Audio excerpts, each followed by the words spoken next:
get to finish my video today. We still need to put that roof on, y'all. It's raining. Well, y'all, if it does stop raining, I'll be able to put these little 8x2 panels up on the roof. All right, thank you, Lord, for the rain, because you know we need it. All right, people, welcome back to my channel from my workshop. If you're new, welcome. Okay, now in this video, what I'm gonna do is probably a lot of explaining, because some of the stuff I didn't exactly record. But anyhow, if you saw the other two videos of the small enclosed garden area to keep squirrels and stuff out, I made a series of panels 6 feet by 4 feet, and I made 10 of them, and in one of those I put a door. So the last thing to do basically was to put a roof on. And what I did to make the roof is sort of like the panels that I did to make the enclosure, but these are made out of smaller dimension material. So I kind of ran out of wood, and I wasn't gonna pay those high prices for it. So I had some 2x3s by 8s on hand, and what I did was I cut them in half, and then I used scrap wood from around the shop to, you know, make these frames. So I basically did them in the same way as I did the larger panels. I used the chicken wire, and I attached it with this staple gun. I cut it with this, and one of the things that I was able to do that I wasn't with the other panels is that I was able to do 2 at a time. So what I did was I laid the frames down, and then I took this and I rolled it out on both of them, clamped it down, stapled it, and then I was able to go down through the middle. Well, let's open it first. Go down the middle and cut that away. So that reduced a lot of time. But anyhow, these frames are very, very light, so they are perfect for the roofing material. All right, and then it provides the same protection from the squirrels climbing up and over. All right, y'all, so once I got my panels made and I put my chicken wire on it, I went across and cut this off, and then I went down the middle, and then I was just easily able to separate them. And as you can see, they look just like the other panels. They're just smaller, and they're more lightweight, easier for me to handle. I'll be able to put these up on the roof very easily, and I'll just put a couple of screws in every now and then. But like I said, today it's raining out there very, very heavily, so hopefully I'll get to show putting this roof on. Okay, and basically that'll be it for our enclosed garden area.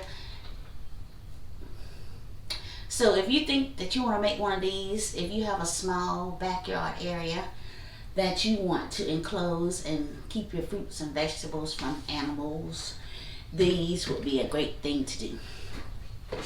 All right, doesn't take a lot of ingenuity, and it works great. It'll keep you in food all year round, because all the little critters will just be looking through and lusting after your fruits and vegetables, but they won't be able to get any unless you give it to them. All right, so let's go outside, see if we can get this roof on, and then I'll explain to you about the center pole that I put in the middle of the enclosed garden area, so that this would have something to adhere to and support. All right, so one thing that I'm going to do that's going to help me put the roof panels up is I'm going to go ahead and pre-drill some holes and put some screws in there, so that once I get it up there, I can just go ahead and do that, and that'll save me a lot of time.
Alright, y'all.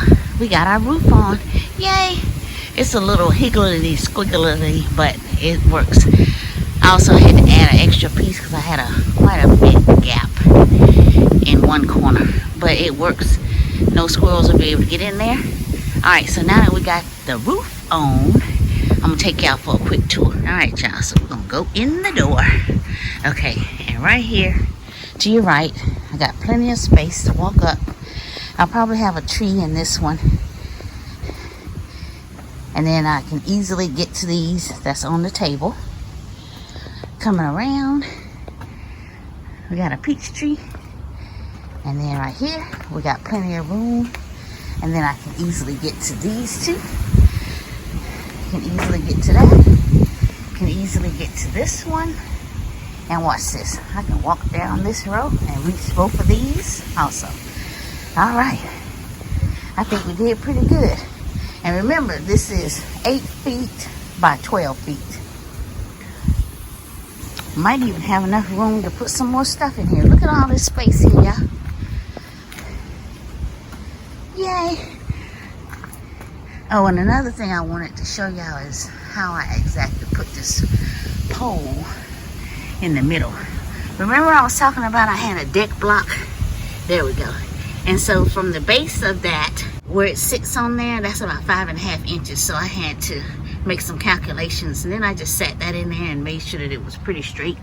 All right, and so when you come up to the top of the table, I just did a little hack, took some scrap wood pieces and put on each side of the post, kind of keep it stabilized.